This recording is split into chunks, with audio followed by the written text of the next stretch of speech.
আসসালামু আলাইকুম। এটা হচ্ছে একটি front loading washing machine, inverter system, full automatic. তো এটার কমপ্লেনটা হচ্ছে E01 এরর চলে আসে। দেখা যায় ওয়াশ হয় বা ওয়াশের পরে এই এররটা চলে আসে। এটা হচ্ছে 10.5 কেজি একটি ওয়াশিং মেশিন। তো এরকম এরর আসলে আপনারা যে সমস্ত জিনিসগুলো চেক করতে পারেন, এই দেখতেই পাচ্ছেন এমনি ডিসপ্লেতে লেখা চলে আসছে। এটা যখন আসবে তখন আপনার একটু অ্যালার্ম বাজবে, তো বিপ অ্যালার্ম বাজবে এই আর এররটা যখন আসবে আপনার মেশিনটা কিন্তু তখন আর কোনো কাজ করবে না। যতক্ষণ পর্যন্ত আপনি মেশিন অফ না করে আবার নতুন করে অন করবেন তখন পর্যন্ত মেশিনটা এভাবেই থাকবে। আর শুধু অ্যালার্ম বাজতে থাকবে, কিছুক্ষণ থেমে থেমে অ্যালার্ম বাজবে, এছাড়া মেশিনের ভিতরে কোনো ধরনেরই কাজ করবে না। শুধুমাত্র অ্যালার্ম বাজবে, আবার অ্যালার্মটা কিছুক্ষণ অফ হয়ে থাকবে। তো এরকম প্রবলেম হলে আপনারা কিভাবে চেক করবেন? তো ফার্স্ট টাইম আপনারা যেটা দেখতে পারেন এই এররের জন্য, দেখতেই পাচ্ছেন এটা হচ্ছে একটি ডিটারজেন্ট বক্স। এটা যদি ঠিক মতন পানি ইন না হতে পারে তখন এরকম দেখবেন ডিটারজেন্ট বক্সের ভিতরে থেকে যাবে। তখনই আপনি বুঝতে পারবেন যে এটা ঠিক মতন পানিটা আসছে না। তো এটা ফার্স্ট টাইম আপনি আগে চেক করতে পারেন এই এররের জন্য। এটা এখানে দেখতেই পাচ্ছেন এইগুলো সব কিন্তু ডিটারজেন্ট, যে আমি হাত দিয়ে ধরে দেখালাম। তো এইগুলো ডিটারজেন্টগুলো কিছুটা ধুয়ে নিয়ে যেতে পেরেছে, আর কিছুটা বক্সের ভিতরেই আছে। তো এইটা কখন হয়? যখন আপনার পানিটা ঠিক মতন আসতে পারে না, দেখা যায় অল্প অল্প করে ফোঁটা ফোঁটা পানি আসতেছে বা খুব কম স্লো পানি আসে, তখনই আপনার এই প্রবলেমটা হয়ে থাকে, এই এররটা চলে আসে। তো এটা হলো আপনি ফার্স্ট টাইম আপনি নিজে এটা চেক করতে নিতে পারেন। এই জিনিসটা অবশ্যই আগে চেক করে নেবেন। এটা চেক করার পরে আরও অন্যান্য জিনিস আপনারা চেক করতে পারেন। যেরকম এইখানে পিছনে দেখবেন এই ফিল্টারটা থাকে, এটার যে ওয়াটার ইনলেট বাল্ব আছে যেখান দিয়ে পানিটা ইন হয়, সেখানে এই ফিল্টারটা ব্যবহার করা হয়। এটা হচ্ছে ওয়াটার ফিল্টার। তো শুধুমাত্র পানিটাকে আপনার ফিল্টারিং করার জন্য এটা ব্যবহার করা হয়, এটা ছাঁকনিটা। তো এইটা ছেঁকে ময়লাটা এখানে থেকে যায়, কিছুটা ময়লা থেকে যায়, আর বাকি পানিটা, পরিষ্কার পানিটা ওয়াশিং মেশিনের ভিতরে ইন হতে থাকে। তো এইটা থাকে এখানে, এটা আপনারা চাইলে পরিষ্কার করে নিতে পারেন। এটা আপনাদের যখন এটা খুলবেন তখন আপনারা আগে এটার পানির লাইনটা অফ করে নেবেন, তারপর এটা খুব সহজেই খোলা যায়। এই কাজটা আপনারা যে কেউ চাইলে করতে পারেন। এটা যখন ব্লক হয়ে যাবে তখনই কিন্তু এই এররটা চলে আসতে পারে। দেখা যাচ্ছে আপনার পানি কম আসতেছে বা এই আয়রন দিয়ে ময়লা দিয়ে ভরে গেছে, সেই ক্ষেত্রে কিন্তু এইটা আসতে পারে। তো এই জিনিসগুলো অবশ্যই খেয়াল করবেন। আর একটা জিনিস খেয়াল করবেন, যে কোনো ওয়াশিং মেশিনে কিছুদিন পরপর আপনার অন্তত 6 মাস 1 বছর পরপর কিছু না কিছু জিনিস ওয়াশ করতে হয়। তো আরও কিছু আমি আপনাদের কারণ একটা একটা করে বলবো। আর এটা যেটা দেখাচ্ছি, এটা দেখানোর উদ্দেশ্য হলো আপনারা মাঝে মধ্যে কিছু কিছু কাজ করবেন অবশ্যই, যেটা প্রয়োজন মেশিনের জন্য, যে কোনো মেশিন। তো এইটা এখানে একটা লাল দেখতে পাচ্ছেন ছোটো করেই, এটা হচ্ছে যদি অনেক সময় আপনার ডোর লক হয়ে যায়, ফ্রন্ট লোডিং মেশিনে এরকম হয়, অনেক সময় ডোর লক হয়ে যায়। এটা সিস্টেম দেওয়া হয়েছে যদি না খুলে, এটা যদি আপনি টান দিয়ে ধরেন তখন আপনার এই লকটা খুলে যাবে, ডোরটা খুলে যাবে। এটা ডোরটা অনেক সময় লক হয়ে যায়, খুলে না, এরকমও হয়ে থাকে। তো এই জন্য এটা আপনাদের দেখানো, এটা আপনারা মাঝে মধ্যে যদি এরকম হয়ে থাকে যে ডোর লক হয়ে গেছে, ডোরটা খুলছে না, তখন ওই লালটা ধরে টান দিলেই আপনার প্লাস্টিকের এটা ডোরটা দেখবেন খুলে যাবে। তো এটা ওয়াশে দেওয়া ছিল, দেখতেই পাচ্ছেন এটা জামা কাপড় ভিতরে অলরেডি অনেক জামা কাপড় দেওয়া। তো এটা আমি এসে দেখলাম এই এররটা আপনার আসতেছিল। তো এইটা যখন এরকম এরর আসবে, আরও আপনারা কিছু কিছু জিনিসগুলো চেক করে নিতে পারেন। আরেকটা জিনিস এখানে আপনাদের আমি যেটা দেখাবো, এই জায়গাটাই আপনি আরেকটা কাজ করতে পারেন। এটা অবশ্যই আপনারা এখানে 6 মাস পর পর অথবা 1 বছর পর পর হলেও এই জিনিসগুলো আপনারা ক্লিন করবেন। এটা হচ্ছে ড্রেন লাইনের একটি ফিল্টার। তো এটা শুধুমাত্র পানি আপনার যে পানিটা ড্রেন হয় সেটার জন্য এখানে একটা ফিল্টার ব্যবহার করা হয়েছে। এটাও এখানে সে ময়লাটা কিন্তু জমা হয় শুধুমাত্র ড্রেন এর পানিটা। এখানে যত আপনার জামা কাপড়ের যে ময়লাগুলো থাকে বা জামা কাপড়ের ভিতরে যদি কিছু ঢুকে যায় বিভিন্ন জিনিস, তো এরকম এখানে ময়লাগুলো জমা হয়।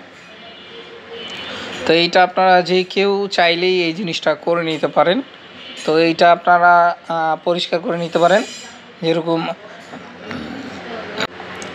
যেরকম এই ভিতরের সাইডটা দেখবেন অনেক ময়লা, এখানে আমি দেখতে পাচ্ছি যে জামা কাপড়ের বিভিন্ন পুঁতি ময়লা এরকম অনেক কিছু এখানে জমে আছে। তো এটা অবশ্যই আপনারা মাঝে মধ্যেই পরিষ্কার করে নেবেন।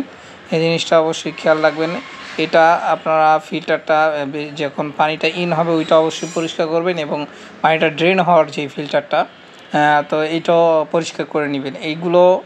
এই ফিল্টারগুলো আপনার বিশেষ করে ড্রেনের ফিল্টারগুলো শুধুমাত্র আপনার দেখা যায় ফ্রন্ট লোডিং ওয়াশিং মেশিনগুলোতেই বেশিরভাগ ব্যবহার করে থাকে। টপ লোডিংয়ে খুবই কম পাওয়া যায় যে এই ফিল্টার ব্যবহার করা। তো এটা ফ্রন্ট লোডিংয়ের ক্ষেত্রে ব্যবহার করা হয়। তো এটাকে আপনি পরিষ্কার করে নেবেন। আমি মোটামুটি যেটা দরকার এটুকু পরিষ্কার করে নিয়েছি। তো এটা পরিষ্কার করে এটা খুব সহজেই খোলা যায়। আপনার ডান দিকেই ঘোরালে বসিয়ে টাইট হয়ে যাবে এবং বাম দিকে দিলে এটা খুলে যাবে। তো এই কাজগুলো করবেন, এটা মাঝে মধ্যে এই করে নেবেন। তারপর যেরকম ওয়াশিং মেশিন ক্লিন কিভাবে করা যায়, যেরকম টাপ ক্লিন আছে, তো এইগুলো আপনারা ওয়াশিং মেশিন ডিটারজেন্টের মাধ্যমে যে ওয়াশিং মেশিন ক্লিনিং পাউডার পাওয়া যায় তো বা অথবা ট্যাবলেট পাওয়া যায়, এগুলো আপনারা দিয়ে অটোমেটিক ওয়াশিং মেশিনটা মাঝে মধ্যেই আপনারা এটা ক্লিন করে নিতে পারেন। তারপরে এখানে আর একটা যেরকম ফিল্টার দেওয়া আছে, ডিটারজেন্টের বিভিন্ন ময়লা পাইপের ভিতরে জমে থাকে, এটাও আপনারা অনেক সময় পরিষ্কার করে নেবেন।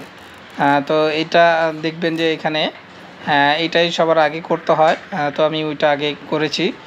তো এইটা করলে এটার ভিতরে যে পানিটা থাকে এই দিক দিয়ে আপনার ময়লা পানিটা বের হইতো। তো এখন পানিটা বের হচ্ছে না, কারণ পানিটা তো আমি ড্রেন করে দিয়েছি। দেখতেই পাচ্ছেন এখানে যে ডিটারজেন্টের ময়লা পানি, তো সেটা কিন্তু বের হচ্ছে এই পাইপটা দিয়ে। তো এটাও আপনারা মাঝে মধ্যে পরিষ্কার করে নিতে পারেন। তো অবশ্যই এই জিনিসগুলো করবেন অবশ্যই 6 মাস পর পর। এখন দেখেন অলরেডি পাইপ দিয়ে পরিষ্কার পানি বের হচ্ছে। আর এই এররের জন্য এইটা কিন্তু ড্রেনের কোনো এরর না, এই E01টা এই জিনিসটা অবশ্যই খেয়াল রাখবেন। এটা হচ্ছে শুধুমাত্র পানি ইন হওয়ার ব্যাপারে যদি কোনো প্রবলেম হয় তখনই এই এররটা আসতে পারে। তো এই এররটা আরও কী কারণে আসতে পারে আমি আপনাদের বলি। যেরকম এটা যদি অনেক সময় দেখা যায় অনেকে ভুল করে পানির কল বন্ধ করে দেয়, দেখা যায় যে কোনো কারণে বন্ধ করতে হচ্ছে, বা অনেকেই ভুল করে এই কাজটা করে থাকে যে পানির কল বন্ধ, তখন দেখা যায় এই এররটা আসতে পারে। যখনই এরকম পানির কল বন্ধ থাকবে তখনই এই এররটা আসবে। তারপরে যেরকম আপনার আরও কী কারণে আসতে পারে, যেরকম আপনার পানির অনেক সময় প্রেশার কম হয়ে থাকে।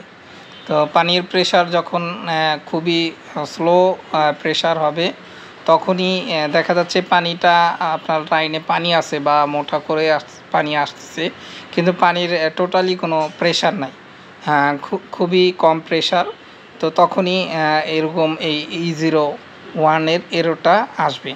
তারপরে যেরকম আরও কিছু কারণে, তো পানির প্রেশারটা যে কারণে কম হয়ে থাকে, অনেক সময় দেখবেন আপনার যে পানির লাইনে অনেক সময় যেরকম অনেক সময় দেখা যায় পাইপগুলো ব্লক হয়ে থাকে। যেরকম জিআই পাইপ ব্যবহার করলে সেখানে কিন্তু আপনার জিআই পাইপগুলো মরিচা ধরে যায় বা আয়রন জমে যায়, তখন কিন্তু এরকম পানির প্রেশারটা কমে যায়।